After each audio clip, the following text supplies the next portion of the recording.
write a little on teacher certification and licensure. The primary purpose of each state's teacher certification and licensure requirements is to make sure that the teachers in public schools are qualified and competent. Uh, and I find that interesting.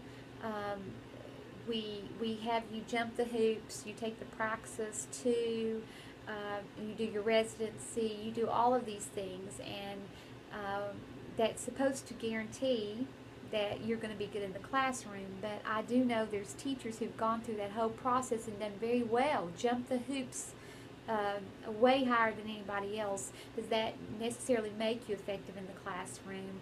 Not every time. But we do have to set some kind of criteria. I didn't have a praxis to take. I took the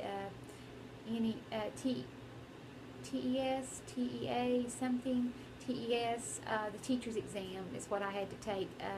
It was a one-day, all-day exam in the arts, reading, music, much more categories. It was a wider range of categories, even in my time, and that was many, many years ago. The teacher employment contracts, usually boards of education have the statutory authority to employ teachers, and we've already established that. But remember, the principal's the one that you've got to impress, because he's the one that carries your name to the superintendent, who then carries your name to the board of education, who then in turn hires you. The typical teacher contract will contain the following elements: the identification of the teacher and the board of education, a statement of the legal capacity of each party to enter into that contract, a definition of the assignment specified. You'll be teaching such and such grade at such and such school.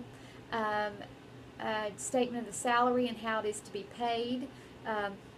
Most of the time you have the option of 10-month or 12-month you can be paid. If you choose the 10 months, that means you'll get nothing during the summer months. If you pick the 12 months, they will take your yearly salary and divide it between 12 months. That's why the public gets this false sense that we are paid in the summer when we don't work. Actually, it's just our pay. The majority of teachers, I would say, I always have had it on a 12-month, because what are you going to do in the summer when there's no cash coming in? So I would split mine through. But it's still the same salary. We don't get paid for working in the summer. That our salaries are just monthly, less monthly that we get paid, so it can spread over the 12 months. We need to somehow get the public to understand that.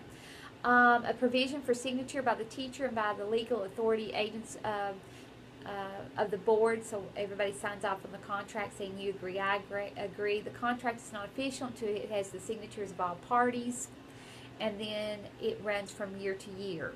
And then you will re-sign your contract each year. I do that here as well. Every year re-sign a contract. That's chapter 10, pages 273 to 274.